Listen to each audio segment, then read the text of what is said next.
فرمایا معمور من اللہ ایک ہی وقت میں ساری باتیں کبھی بیان نہیں کر سکتا۔ ایک اور بہت ہی اہم نقطہ حضرت مسیح موعود علیہ السلام نے کونوا مع الصادقین کا بیان فرمایا ہے، جس کے متعلق پہلے مجھے تو خیال نہیں آیا تھا، لیکن شاید کسی اور کو خیال آیا ہو۔ بہت ہی عمدہ نقطہ ہے، جہاں تک میں نے تفاسیر دیکھی ہیں اس نقطے کو پہلے کسی نے بیان نہیں کیا۔ فرماتے ہیں معمور من اللہ ایک ہی وقت میں ساری باتیں کبھی بیان نہیں کر سکتا۔ معمور من اللہ کے بھی اپنے مزاج ہوتے ہیں یا اپنی اس کی کیفیات ہوتی ہیں، اور وہ کیفیات ہمیشہ ایک جیسی نہیں رہتی۔ کبھی ایک کیفیت ہے، کبھی دوسری کیفیت ہے، کبھی جذب کا ایک خاص عالم ہے، کبھی علم اور فلسفے کی باتیں بیان کرتا ہے۔ تو فرمایا کونوا مع الصادقین کا مطلب ہے ایسے بزرگ سے چمٹے رہو جو خدا سے چمٹا ہوا ہے، کیونکہ وہ کچھ نہ کچھ باتیں کبھی نہ کبھی نئی ضرور بیان کرے گا اور تم ان باتوں سے محروم رہ جاؤ گے۔ یہ جو مضمون ہے، یہی مضمون حضرت ابو ہریرہ کے اوپر صادق آ رہا ہے۔ اپنی ساری زندگی، جو بقیہ تھوڑی سی زندگی تھی، یعنی اسلام قبول کرنے کے بعد جو ان کی ساری زندگی باقی تھی، وہ مزے سے چمٹ گئے تھے۔ صرف یہ حرص تھی کہ حضرت صلی اللہ علیہ وآلہ وسلم کے منہ سے نکلی ہوئی کوئی بات بھی ایسی نہ ہو جو میں خود نہ سن سکوں۔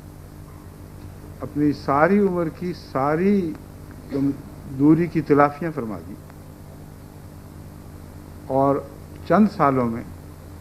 حضرت صلی اللہ علیہ وآلہ وسلم سے وہ فیض پا گئے جو بعض دوسرے بڑے بڑے صحابہ کو بھی نصیب نہیں تھا۔ کبھی کسی صحابی سے اتنی روایات نہیں ہوئی، بیان نہیں کی گئیں جتنی حضرت ابو ہریرہ سے بیان کی گئی ہیں، حالانکہ ان کا وقت حضرت صلی اللہ علیہ وآلہ وسلم کی صحبت میں تھوڑا تھا۔ آخری عمر میں ایمان لائے تھے اور چند سال کے سے زیادہ آپ کو توفیق نہیں ملی، مگر ہر وقت تیار رہتے تھے کہ رسول اللہ صلی اللہ علیہ وسلم کے منہ سے جو موتی جھڑے اسے اپنے دامن میں چن لیں۔ بس مسیح موعود علیہ الصلوۃ والسلام فرما رہے ہیں معمور من اللہ ہمیشہ ایک جیسی باتیں نہیں کرتا، کبھی کوئی نقطہ بیان کر رہا ہے، کبھی کوئی نقطہ بیان کر رہا ہے۔ وہ لوگ جو دور رہنے کے عادی ہوں اکثر نکات سے محروم رہ جائیں گے۔ دوسری بات آپ یہ فرماتے ہیں وہ اپنے دوستوں کے امراض کی تشخیص کر کے حسب موقع ان کی اصلاح بذریعہ وعظ و نصیحت کرتا رہتا ہے۔ اب جو لوگ بھی ایسے مامورین کے قریب آتے ہیں، وہ ان کے حالات دیکھ کر ان کی بیماریوں کی تشخیص بھی کرتا ہے، اور ہر موقع پر ایک ہی طرح کے بیمار نہیں آتے۔ کبھی کوئی بیمار آیا، کبھی کوئی بیمار آیا، ان کی تشخیص کرتا ہے اور ان کا علاج تجویز کرتا ہے۔ اب آپ دیکھ لیں احادیث کو سمجھنے کی کتنی زبردست کنجی ہے جو حضرت مسیح موعود علیہ السلام نے ہمارے ہاتھوں میں تھما دی ہے۔ حضرت اقدس رسول اللہ صلی اللہ علیہ وآلہ وسلم سے جب کوئی شخص سوال کیا کرتا تھا کہ بتائیں میں کیا کروں، کسی کو کوئی نصیحت فرماتے تھے، کسی کو کوئی نصیحت فرماتے تھے، حالانکہ بعض دفعہ سوال ایک ہی جیسا ہوتا تھا۔ عرض کرنے والا عرض کیا کرتا تھا کہ سب سے اچھا عمل کون سا ہے؟ اسی مجلس میں آپ یہ جواب دیتے تھے کہ سب سے اچھا عمل ماں کی خدمت کرنا۔ اسی مجلس میں ماں کی خدمت کی بجائے جہاد کا ذکر فرما دیتے تھے۔ تو وہ لوگ جنہوں نے پہلے تفسیر حضرت صلی اللہ علیہ وآلہ وسلم کی احادیث پر غور کیا ہے، ان میں سے کوئی بھی اس نقطے کو نہیں پہنچا، ایک بھی نہیں، جس نے یہ بات ہمیں سمجھائی ہو جو حضرت مسیح موعود علیہ الصلوۃ والسلام نے سمجھائی ہے کہ وہ حسب موقع دیکھ دیکھ کر باتیں فرماتے تھے، اس لیے بظاہر سوال ایک جیسا بھی ہو، جواب الگ الگ ہوتے تھے۔ کیونکہ سوال کرنے والا الگ تھا. اس کی بیماری کی تشخیص کیے بغیر صحیح جواب دیا ہی نہیں جا سکتا تھا. بس یہ تشخیص والا پہلو ہے جو اس سے پہلے آپ کو کہیں دکھائی نہیں دے گا. حضور صلی اللہ علیہ وسلم ہر شخص کی تشخیص فرماتے تھے، اور یہ وہ نقطہ ہے جو قرآن کریم سے 100% درست ثابت ہوتا ہے. آپ پیشانیوں کے آثار پڑھ لیتے تھے. سوال کرنے والے سے بعض دفعہ اس کے سوال سے پہلے ہی پوچھا کرتے تھے تم یہ سوال کرنے آئے ہو، اور پھر اس کا جواب دیتے تھے. بس مامور من اللہ کے پاس ہر حال میں بیٹھنا بہت ضروری ہے، تاکہ اس سب قسم کے حالات میں مامور من اللہ جو باتیں کرے وہ آپ کے علم اور عمل اور تقوی میں اضافہ کرنے والی بن سکیں. اب جیسے آج اب حضرت مسلم صلی اللہ علیہ وسلم فرما رہے ہیں، اب جیسے آج میں ساری باتیں بیان نہیں کر سکتا. ممکن ہے کہ بعض آدمی ایسے ہوں جو آج ہی تقریر سن کر چلے جائیں، اور بعض باتیں ان میں ان کے مذاق اور مرضی کے خلاف ہوں تو وہ محروم گئے. اب یہ ایک اور نقطہ ہے جو بہت ہی اہم ہے. میں نے بھی اکثر اپنے تجربے میں دیکھا ہے کہ بعض دفعہ نئے آنے والے ہوتے ہیں، اس مجلس میں جو میں بات کر رہا ہوتا ہوں وہ ان میں سے بعض کے مزاج کے خلاف ہوتی ہے.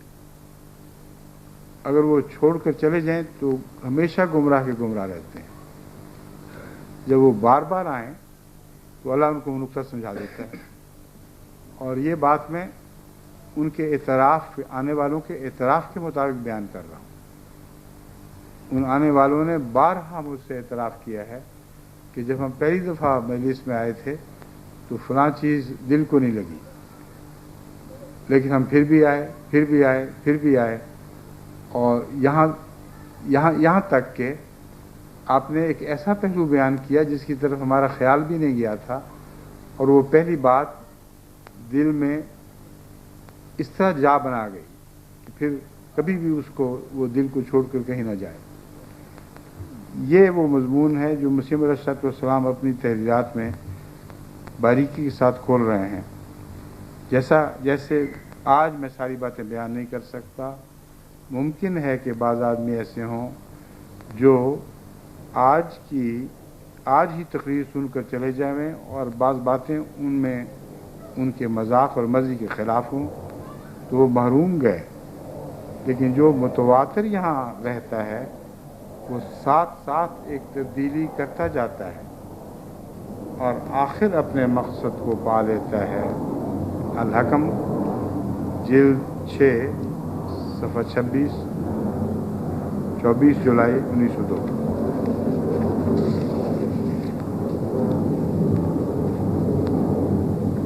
انسان کو انوار و برکات سے حصہ نہیں مل سکتا جب تک وہ اسی طرح عمل نہ کرے جس طرح خدا تعالیٰ فرماتا ہے کونوا مع الصادقین، کہ سچوں کے ساتھ ہو جاؤ. اب اس آیت کو حضرت مسیح موعود علیہ الصلوۃ والسلام نے بار بار دہرایا ہے، لیکن میں تو جب بھی اس کی تشریح پڑھتا ہوں اس میں نئے نکات دیکھتا ہوں. بظاہر ایک ہی جیسی بات ہو رہی ہے، مگر کوئی نہ کوئی زاویہ ایسا ہے جس کی روح سے حضرت مسیح علیہ الصلوۃ والسلام اس آیت کے اندر مخفی بعض دوسرے مضامین بھی بیان فرما جاتے ہیں. فرماتے ہیں کونوا مع الصادقین. بات یہی ہے کہ خمیر سے خمیر لگتا ہے. اب یہ نئی بات ہے. سچوں کے ساتھ اس لیے ہو کہ تمہیں خمیر کو دیکھو، جب تک خمیر نہ ڈالا جائے دوسرے آٹے کو خمیر لگتا ہی نہیں. تم اس لیے سچوں کے ساتھ ہو کہ تمہیں ان کا خمیر لگ جائے، اور جب خمیر لگ گیا تو خمیر غالب آ جاتا ہے اور بڑی سے بڑی چیز کو بھی آخر مغلوب کر لیتا ہے. خمیر لگنے کا مضمون بہت ہی گہرا مضمون ہے. میں نے پہلے ایک دفعہ یا کئی دفعہ شاید بیان کیا ہے کہ اگر ایک سمندر بھی ہو اس میں تھوڑا سا خمیر ڈال دیں، یعنی دودھ کا ایک سمندر بھی ہو تو وہ اس خمیر سے پھٹ سکتا ہے. اگر آٹے کا سمندر ہو تو ایک کونے پہ تھوڑا سا خمیر ڈال لیں، وقت لگے گا لیکن ہو نہیں سکتا کہ وہ سارا سمندر خمیر نہ ہو جائے. بس یہ مضمون ہے کہ نیک کی صحبت اپنے اندر ایک غلبہ رکھتی ہے، ایک طاقت رکھتی ہے. نیکی میں جو غلبے کی طاقت ہے، اگر تم نیک نیتی سے اس کے نیک کے پاس بیٹھو گے تو خواہ تمہارا باقی سارا وجود نیکی سے غیر بے تعلق ہی گناہ ہو، یقین رکھو کہ اگر پیار اور محبت کے نتیجے میں کسی نیک کے پاس بیٹھو گے تو اس کا خمیر تمہارے سارے وجود پر غالب آ جائے گا. اب اس ایک سر میں ہمارے بے انتہا مسائل بیان ہو گئے ہیں. بارہا میں نے توجہ دلائی ہے جماعت کو کہ اپنے وجود کے اندر ہر پہلو پر نظر ڈالو، ہر پہلو سے نیک ہونا ضروری ہے، ورنہ کلیتاً خدا کے حضور قبول نہیں کیے جا سکتے. اس کے اور بھی بہت سے رستے تھے جو مسیح موعود علیہ السلام کے حوالے سے میں نے بیان کیے، مگر ایک یہ رستہ مجھے بہت ہی پیارا لگا ہے. اتنا آسان ہے کہ اس میں کوئی بھی زور نہیں لگتا، کوئی مصیبت پیش نہیں آتی، محنت کے ساتھ قدم نہیں اٹھانے پڑتے، خمیر از خود لگتا چلا جاتا ہے. اور اگر آپ کسی نیک کی صحبت اس کی نیکی کی وجہ سے اختیار کریں گے تو آپ حیران ہوں گے کہ آپ کے اندر تبدیلی ہو رہی ہے، ہوتی چلی جا رہی ہے. پتہ بھی نہیں لگ رہا کہ کیسے ہوئی، مگر بغیر مشقت، بغیر محنت کے اگر کوئی انسان نیک ہونا چاہتا ہے تو اس نقطے کو پکڑ لے. فرماتے ہیں خمیر سے خمیر لگتا ہے، یہی قاعدہ ابتدا سے چلا آتا ہے. پیغمبر خدا صلی اللہ علیہ وآلہ وسلم آئے تو آپ کے ساتھ انوار و برکات تھے جن میں سے صحابہ نے بھی حصہ لیا. پھر اسی طرح خمیر کی لاکھ کی طرح آہستہ آہستہ 1,00,000 تک ان کی نوبت پہنچی. سارے عرب کی جو کایا پلٹی ہے وہ خمیر در خمیر سے کایا پلٹی ہے. ورنہ اکیلے حضور صلی اللہ علیہ وآلہ وسلم اس طرح عرب پر اپنے پاک وجود کو نافذ فرما سکتے تھے. یہی ایک طریقہ ہے جو مسیح علیہ السلام فرماتے ہیں کہ ازل سے اسی طرح چلا آ رہا ہے. خمیر کی لاکھ کی طرح آہستہ آہستہ حضور صلی اللہ علیہ وآلہ وسلم کے صحابہ کی تعداد 1,00,000 تک جا پہنچی. پھر فرماتے ہیں شریعت کی کتابیں حقائق اور معارف کا ذخیرہ ہوتی ہیں، لیکن حقائق اور معارف پر کبھی پوری اطلاع نہیں مل سکتی جب تک صادق کی صحبت اخلاص اور صدق کے ساتھ اختیار نہ کی جائے. صادق کی صحبت میں اخلاص اور صدق ضروری ہے. کونوا مع الصادقین میں صدق کے بغیر کونوا مع الصادقین کا مضمون چلتا ہی نہیں ہے. جس نے بھی صادقین کے پاس بیٹھنا ہے اس کے لیے ضروری ہے کہ وہ صدق کے ساتھ، سچائی کے ساتھ بیٹھے اور اخلاص کے ساتھ ان کی صحبت سے فائدہ اٹھانے کی کوشش کرے. فرماتے ہیں جب تک صادق کی صحبت اخلاص اور صدق سے اختیار نہ کی جاوے، اور یہ امر واقعہ یہ ہے کہ صادقوں کی صحبت مشروط ہے اس بات سے کہ صحبت اختیار کرنے والا صادق ہو، ورنہ وہ کوئی فائدہ نہیں دے گی. حضرت صلی اللہ علیہ وآلہ وسلم کی ظاہری صحبت میں تو ابو جہل بھی بیٹھ جایا کرتا تھا، اور مکے کے بہت سے ایسے بدباطن شخص جو بدی کی حالت میں پہلے سے زیادہ گمراہ ہو کر مر گئے، وہ بھی حضور صلی اللہ علیہ وآلہ وسلم کی صحبت میں آ جایا کرتے تھے. آپ کی مجالس میں خبیث ترین منافقین بھی ہوا کرتے تھے، ان کو تو کوئی فائدہ نہیں ہوا. بس حضور اکرم صلی اللہ علیہ وآلہ وسلم کی صحبت سے صرف انہوں نے فائدہ اٹھایا ہے جن کے اپنے اندر صدق کا بیج تھا. بس مسیح موعود علیہ السلام کونوا مع الصادقین کی یہ تشریح بھی آپ کے سامنے پیش فرما رہے ہیں۔ صادق کی صحبت اخلاص اور صدق سے اختیار نہ کی جاوے اس وقت تک حقائق اور معارف کی جو کتابوں میں ہیں اطلاع نہیں ہوتی۔ اب ایک قرآن کریم کو سمجھنے کا بھی ایک رستہ بیان فرما دیا، اس لیے محض صحبت کی باتیں نہیں ہو رہی، صحبت کے مختلف فوائد کا ذکر فرما رہے ہیں، اور جب بھی اس آیت کی تشریح فرماتے ہیں ایک نیا نقطہ بیان فرماتے ہیں۔ یہ دنیا کے کسی اور مفسر کو نصیب نہیں ہوئی بات۔ حضرت صلی اللہ علیہ وسلم کے زمانے سے آج تک کے زمانے پر نظر ڈال کے دیکھیں، یہ باتیں مسیح علیہ السلام کے سوا کسی کو نصیب نہیں ہوئی۔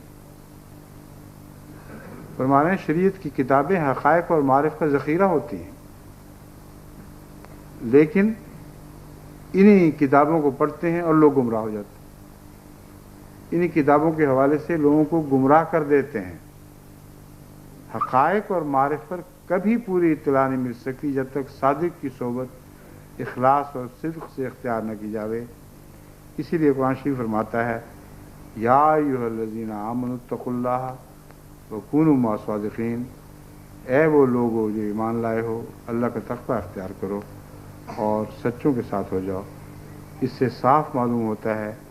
کہ ایمان اور ارتقاء کے مدارج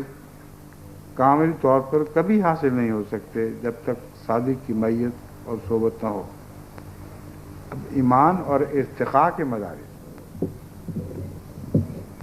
حضرت اقدس مسیح موعود علیہ الصلوۃ والسلام کا ایک ایک ارشاد بہت باریک نظر سے پڑھنے کے لائق ہے، اور لوگ سرسری نظر سے پڑھ کے گزر جاتے ہیں، ان کو پتہ نہیں کہ کتنے معارف اس میں چھپے ہوئے ہیں۔ ایمان کے ساتھ مومن کے اندر ایک ارتقاء ہو رہا ہوتا ہے، اگر وہ سچا ہے اور سچوں کی صحبت اختیار کرتا ہے تو لازم ہے کہ اس کے اندر ارتقاء ہو، ہر روز حالت بدلے یا ہر دن حالت بدلے، اور وہ کبھی بھی پہلا وجود نہ رہے، مسلسل آگے بڑھتا ہوا قرب الہی کا حصول، قرب الہی کی نعمت سے فیضیاب ہوتا ہوا آگے سے آگے بڑھتا رہے، اس کو ارتقاء کہتے ہیں۔ فرمایا ایمان اور ارتقاء کے مدارج کامل طور پر سچوں کی صحبت کے بغیر حاصل ہو ہی نہیں سکتے جب تک صادق کی معیت اور صحبت نہ ہو، کیونکہ اس کی صحبت میں رہ کر وہ اس کے انفاس طیبہ، عقد ہمت اور توجہ سے فائدہ اٹھاتا ہے۔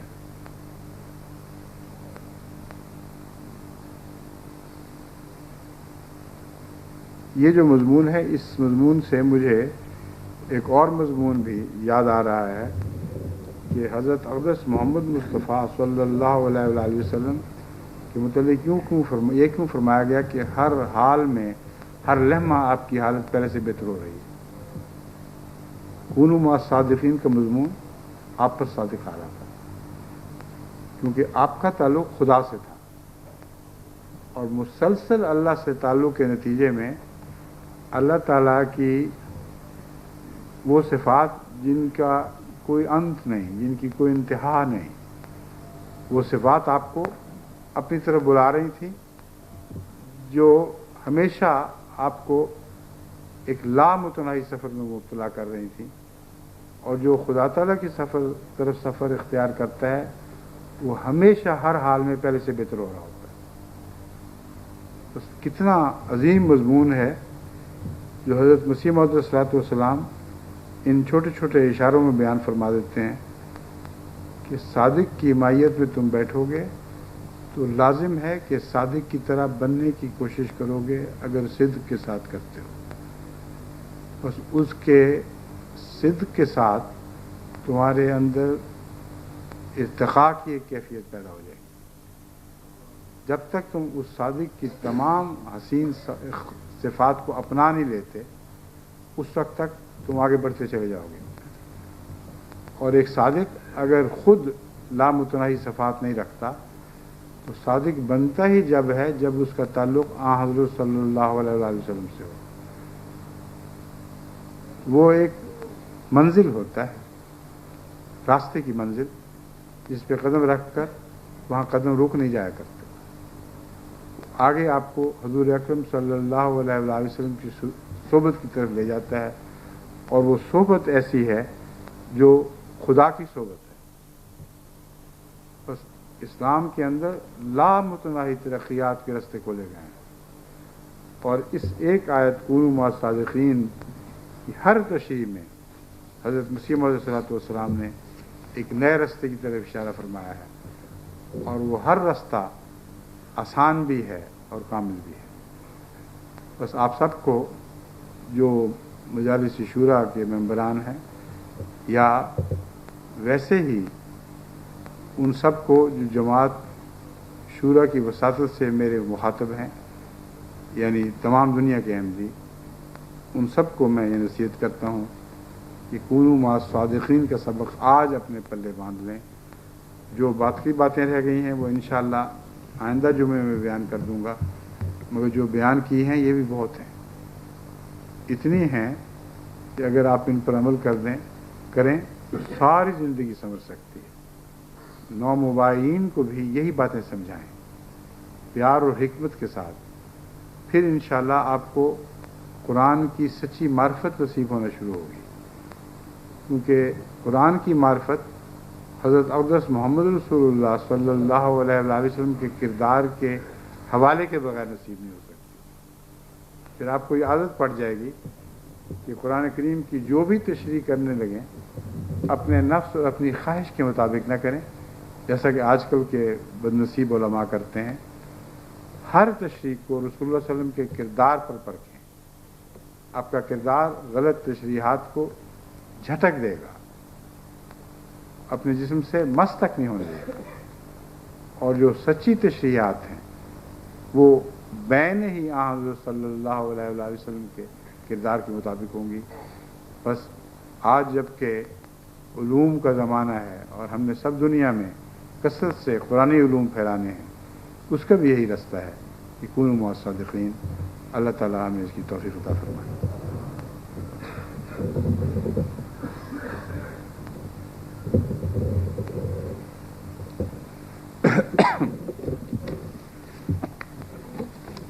الحمد لله نحمده ونستعينه ونستغفره ونؤمن به ونتوكل عليه ونعوذ بالله من شرور أنفسنا ومن سيئات أعمالنا، من يهده الله فلا مضل له ومن يضلله فلا هادي له، ونشهد أن لا إله إلا الله وحده لا شريك له، ونشهد أن محمدا عبده ورسوله۔ عباد الله رحمكم الله، إن الله يأمر بالعدل والإحسان وإيتاء ذي القربى وينهى عن الفحشاء والمنكر والبغي يعظكم لعلكم تذكرون۔ اذكروا الله يذكركم وادعوه يستجب لكم ولذكر الله أكبر۔